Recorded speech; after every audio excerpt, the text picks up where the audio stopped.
Gedirsən Allah qapısına, deyirsən, ilahi mənə nəzər elə, məni özünə yaxınlaşdır, məni yaxşı bəndən elə, Allah deyir, yaxşı.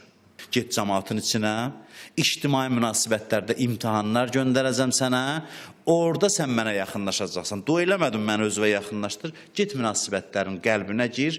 Ən çətin məsələ insanlarla münasibətidir. O nuru sən get orada əldə elə. Orada sənə o nuru əldə eləmək imkanı yaradıram. İnsan Allaha yaxınlaşmaq istəyirsə, Allah deyir, yolu cəmaatla münasibətlərdədir. Get cəmaatın içində, mehriban ol. Sən imtihana çəkəcəm adamlarla, oradan mənə yaxınlaşacaqsan.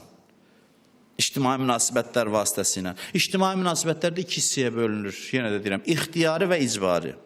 İxtiyari, yəni istədiyin vaxt əlaqəni kəsə bilirsən, icbari isə xeyr. Onu kəsə bilməzsən. 10 il sonra biri səni görür, deyir, filan kəslə dostluğunuz davam edir, sən yox, dostum deyil. Amma 10 ildən sonra biri deməz ki, sənin aton yenə də həmin adamdır, yoxsa dəyişmirsən ata bu.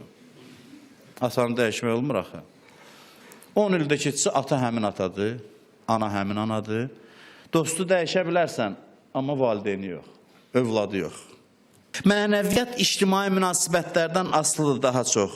Amma bu ictimai münasibətlər içində icbari münasibətlər daha çox nur verir insana, mənəviyyat verir insana. Allaha daha çox yaxınlaşdırır. O kəslər ki, səninlə məcburdur yaşamağa, onlara qarşı daha çox mehriban ol. Çünki seçim yeri yoxdur onlar üçün. Onlara rəhm elə. Elə ki, elə yaşa ki, heç kəs səndən çəkinməsin. Heç kəs səndən qorxmasın. İmam Səccad əleyhissalam qulamını çağırır. 1, 2, 3 cavab vermiş. Baxa, bu haradadır? Çıxır qapıdan, görür qapının ağzında oturub özü üçün şüçünə. Elə bil eşitmir. Deyir, mən səni çağırdım, eşitmədim. Deyir, eşitdim. Deyir, bəs niyə cavab vermişsən? Çünki səndən çəkinmirəm, sənin mərhəməti var arxayına. Biz olsuq deyərdik, hə, üz vermişəm deyəsən sənə, indi baxarsan. İndi sabahdan baxarsan. İmam Səccad nə deyir? Şükür səcdəsi eləyir, deyir, Allah şükür ki, mənim əxlaqımı elə qərar vermişsən ki, ətrafımdakılar məndən çəkinmir. Ondan sonra deyir o qula ki, sən Allah yolunda azad oldun. Hələ bir mükafat da verir.